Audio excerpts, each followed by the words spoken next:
Que Dieu vous bénisse abondamment, bien-aimés de Dieu. Bienvenue dans Didascalia, votre émission d'études et d'enseignement biblique. Avez-vous votre calepin et votre stylo avec votre Bible? Bienvenue dans Didascalia.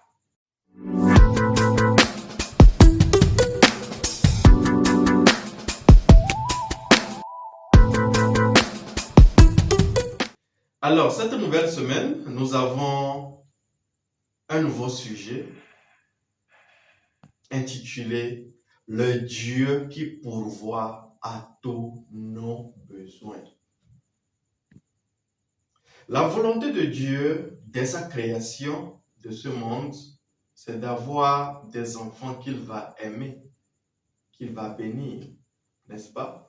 Des enfants qu'il comblera de son amour et de ce qu'il est. Dieu, bien-aimé, est la source de toute abondance spirituelle, physique, matérielle, financière, afin que nous vivions sans crainte dans ce monde. Alors, si Dieu est la source de toute abondance, comment donc expérimenter les besoins comblés? Me demanderiez-vous, n'est-ce pas? Prenons nos Bibles, allons pour cela dans le livre de Matthieu, Matthieu 6.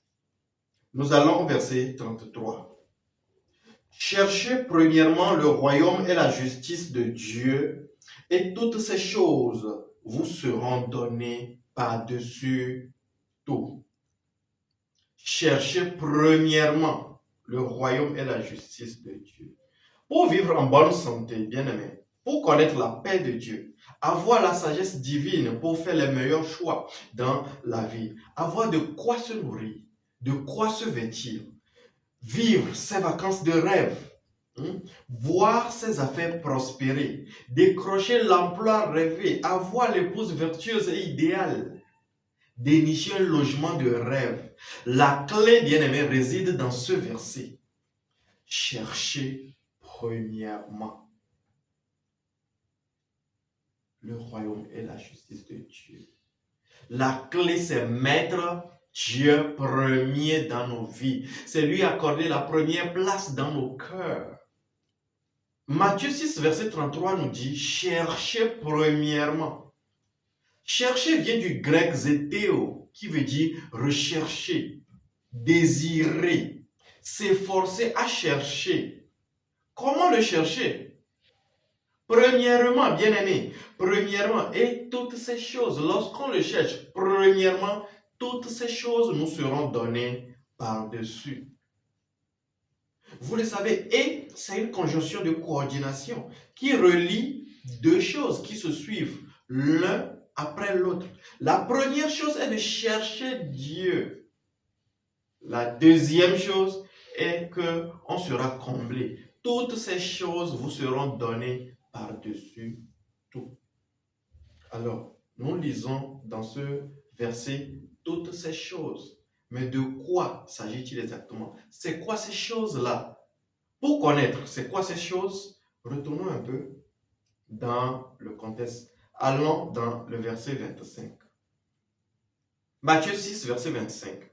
C'est pourquoi je vous dis, ne vous inquiétez pas pour votre vie de ce que vous mangerez, ni pour votre corps de quoi vous serez vêtu. La vie n'est-elle pas plus que la nourriture et le corps plus que le vêtement?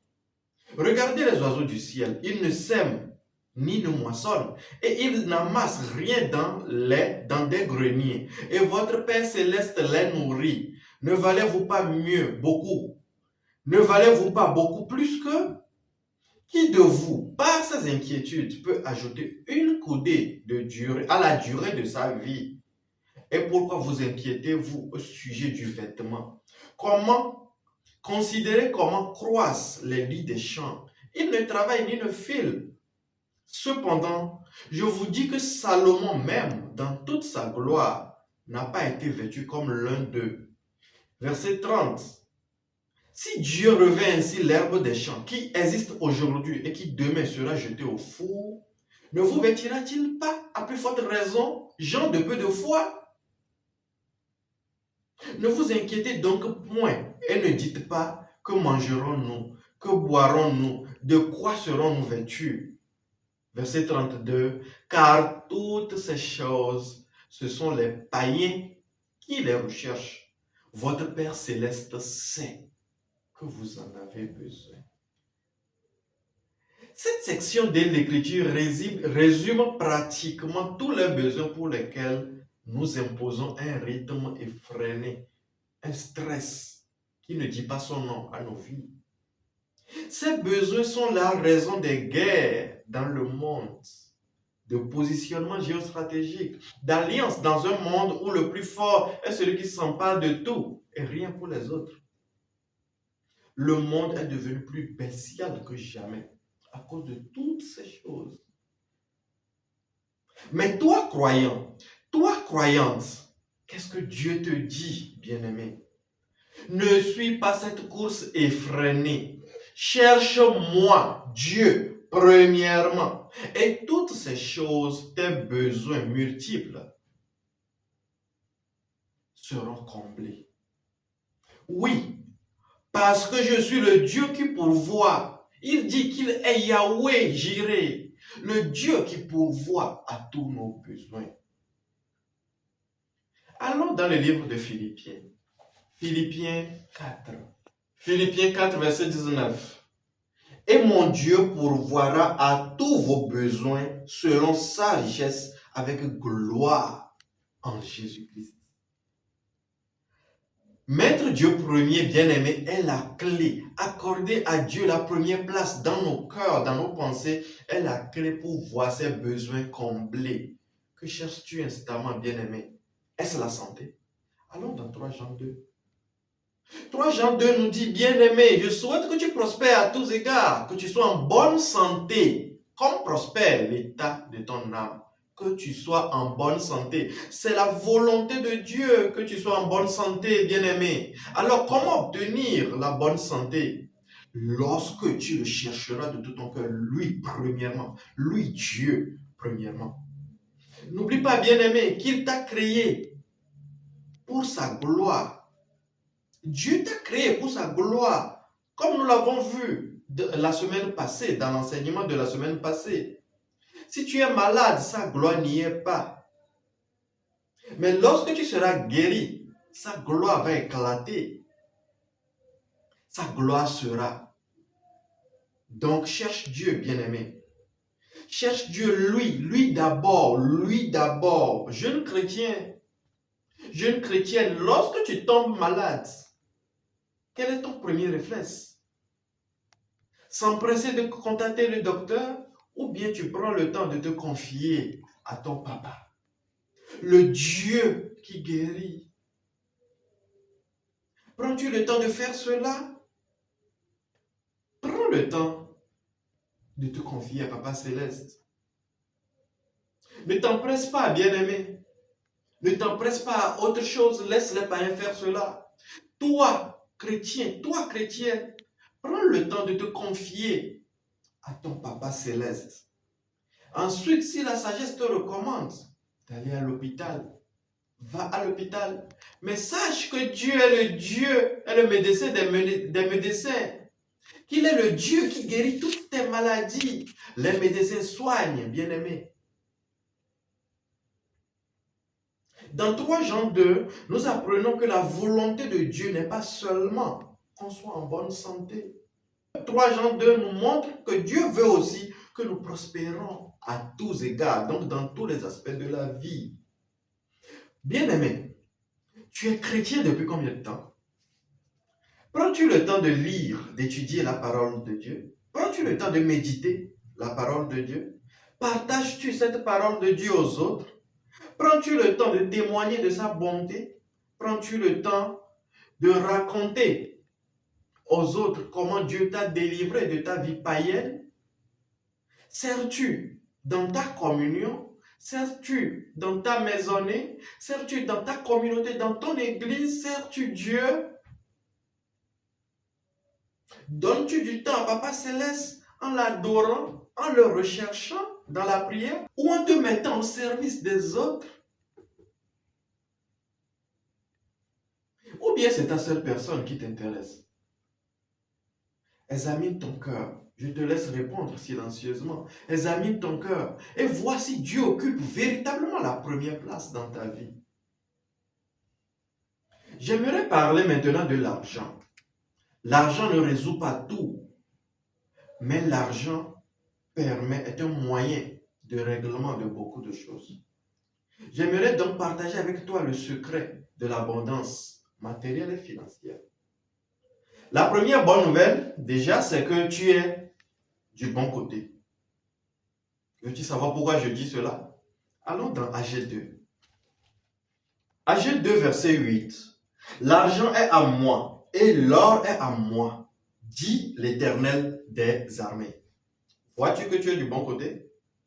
Tu es du bon côté, jeune chrétien, jeune chrétienne. L'argent appartient à Dieu. Comment donc en finir avec le manque? Parce que ce n'est pas la volonté de Dieu. Bien aimé, c'est encore en mettant Dieu premier, en suivant ses commandements. Comment faire pour obtenir l'argent qui lui appartient? Il n'y a que lui qui puisse nous le dire. Allons dans le livre de Malachie. Malachie 3, versets 10 et 11. Apportez à la maison du trésor toutes les dîmes, afin qu'il y ait de la nourriture dans ma maison. Mettez-moi de sorte à l'épreuve, dit l'Éternel des armées. Et vous verrez si je n'ouvre pas pour vous les écluses des cieux, si je ne répands pas sur vous la bénédiction en abondance. Pour vous, je menacerai celui qui dévore, et il ne vous détruira pas les fruits de la terre, et la vigne ne sera pas stérile dans vos campagnes, dit l'Éternel des armées. Proverbe 3, versets 9 et 10. Honore l'Éternel avec tes biens et avec les prémices de tout ton revenu. Alors tes greniers seront remplis d'abondance et tes cuves regorgeront de mou. La dîme, bien aimé, c'est le 10e de son revenu. Dieu dit de lui donner cela. Encore une fois, vous voyez, Dieu veut la première place dans nos vies. N'oublions pas, il nous a créés pour lui sa gloire d'abord. Lorsque nous dîmons, Dieu dit, lorsque nous le faisons, de le mettre de la sorte à l'épreuve. Et nous verrons s'il n'ouvre pas pour nous les écluses des cieux. Cela veut dire quoi? C'est lui qui nous remplit d'abondance. Nos efforts, nos inquiétudes ne changeront rien. C'est lui qui nous remplit d'abondance. Il dit de lui apporter le 10e de nos revenus et nous verrons s'il ne répand pas la bénédiction en abondance. Il a promis qu'il menacera pour nous celui qui dévore. Ce qui fait que, bien que nous soyons bien payés, nous n'arrivons à rien faire avec l'argent de probant. Dieu dit de lui accorder la première place. Bien aimé, la sagesse de Dieu n'est pas de ce monde. Dans le monde, en donnant, on appelle cela la perte. Mais avec Dieu, lorsque on donne, on s'enrichit. Acte 20-35 nous le dit. Il y a plus de bonheur à donner qu'à recevoir. Lorsqu'on donne dans la maison de Dieu, lorsqu'on donne pour la gloire de Dieu, on s'enrichit. La sagesse de Dieu n'est pas la sagesse de ce monde. Ne pas dîmer, c'est se mettre en premier, c'est se positionner soi-même en premier au détriment de Dieu. Et ce n'est pas cela le cœur de Dieu pour nous. Et c'est comme cela, malheureusement, que nous bloquons nos portes. Nous bloquons les portes, des portes que nous ne pourrons jamais ouvrir. Mais que Dieu, lui, peut ouvrir pour nous. Dieu est le seul capable de prendre un indigent et de le faire asseoir à la table des rois. Un vrai disciple bien-aimé se définit par l'obéissance à son maître. Il faut dîmer, bien-aimé, et surtout en faire un style de vie, une habitude systématique.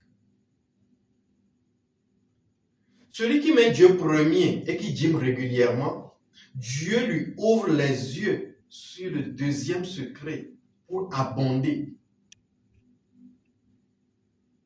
Et ce deuxième secret, c'est le partage abondant. Dans le livre des Actes, l'apôtre Paul l'a appelé les libéralités. Par libéralité, nous entendons quoi? Nous entendons cette liberté. Nous entendons liberté. Les libéralités, c'est la libéralité de donner à Dieu au-delà de la dîme. C'est montrer vraiment sa reconnaissance à Dieu, que son revenu, que son salaire n'est pas gagné par sa propre force, mais plutôt est le fruit d'une bénédiction divine. Lorsque nous partageons abondamment, bien-aimés, nous mettons Dieu premier. Nous lui accordons la première place. Et lui aussi, il est très juste et fidèle pour nous combler d'abondance. Regardons le livre de 2 Corinthiens 9. 2 Corinthiens 9, lisons le verset 6. Sachez-le, celui qui sème peu, moissonnera peu. Et celui qui sème abondamment, moissonnera abondamment. Verset 7. Que chacun donne comme il l'a résolu en son cœur, sans tristesse ni contrainte. Car Dieu aime celui qui donne avec joie. Suivons le verset suivant, verset 8. Et Dieu, vous voyez encore la conjonction de coordination et qui relie premièrement le fait de donner. Lorsque on donne, maintenant, verset 8, et Dieu peut vous combler de toutes sortes de grâces, afin que possédant toujours en toutes choses de quoi satisfaire à tous vos besoins, vous ayez encore en abondance pour toute bonne œuvre. Lorsqu'on finit même, lorsqu'on donne à Dieu, et on finit même d'avoir nos besoins comblés, ce n'est pas fini. Dieu dit quoi? Que on est encore en abondance pour toute bonne œuvre. Pour soutenir les œuvres de Dieu, soutenir la diffusion, soutenir l'évangélisation, prendre soin des veuves, des orphelins, prendre soin des démunis, leur montrer l'amour de Dieu. Vous voyez comment Dieu veut pourvoir à tous nos besoins? Il revient à nous d'être des enfants obéissants, appliquant cette grande vérité de la parole de Dieu et vivant victorieusement, abondamment dans nos vies. Que Dieu vous bénisse abondamment, mais avant de terminer, j'aimerais prier pour toi qui vient de suivre cette vidéo et qui veut devenir enfant de Dieu afin de profiter pleinement de cette abondance que Dieu rend disponible à tous égards. Ferme les yeux, répète après moi. Dieu Tout-Puissant, toi qui es le Dieu qui voit et pourvoit à tous nos besoins, je te loue, je te rends infiniment grâce de ce que tu as pourvu à nos besoins dans ton grand amour en donnant ton Fils Jésus-Christ en sacrifice pour plusieurs. Tu as vu nos vies, tu as vu comment nous errions comme des brebis perdues. Tu as eu pitié de nous et tu as donné ton Fils en sacrifice afin que par lui nous soyons rachetés et que nous quittions une vie remplie de manques, de doutes, d'incertitudes à une vie stable, remplie d'abondance, de victoire, de puissance. Je confesse aujourd'hui le Seigneur Jésus. Je confesse qu'il est mort, ressuscité pour mon salut, pour que je sois sauvé. Alors je crois dans mon cœur que je suis véritablement sauvé et que je suis devenu ton enfant. Parce que c'est en croyant du cœur qu'on parvient à la justice. Et c'est en croyant en confessant de la bouche qu'on parvient au salut. selon ce que dit l'Écriture. Je te remercie, Papa, de ce que je suis devenu ton enfant. Au puissant nom de Jésus-Christ, nous avons prié reçu. Amen. Félicitations, bien-aimés, d'être devenu enfant de Dieu. Si c'est la première fois que tu suis ma vidéo, n'hésite pas à écrire en commentaire. C'est la première fois que tu es devenu enfant de Dieu. Écris-moi en commentaire et je serai très béni de te féliciter personnellement en commentaire. Maintenant que tu es devenu enfant de Dieu, je te conseille de t'approcher d'une communion, d'une communauté où la parole de Dieu est droitement divisée. Si tu as besoin d'orientation, tu as besoin de soutien, tu veux bâtir une vie de disciple, tu as besoin de sous-pastorat, je suis très béni de te soutenir dans cela. N'oublie pas, Dieu a dit, Dieu nous a recommandé, que nous avons reçu gratuitement, de donner gratuitement. Je veux seulement t'aider pour la gloire de Dieu. Que Dieu te bénisse. Amen.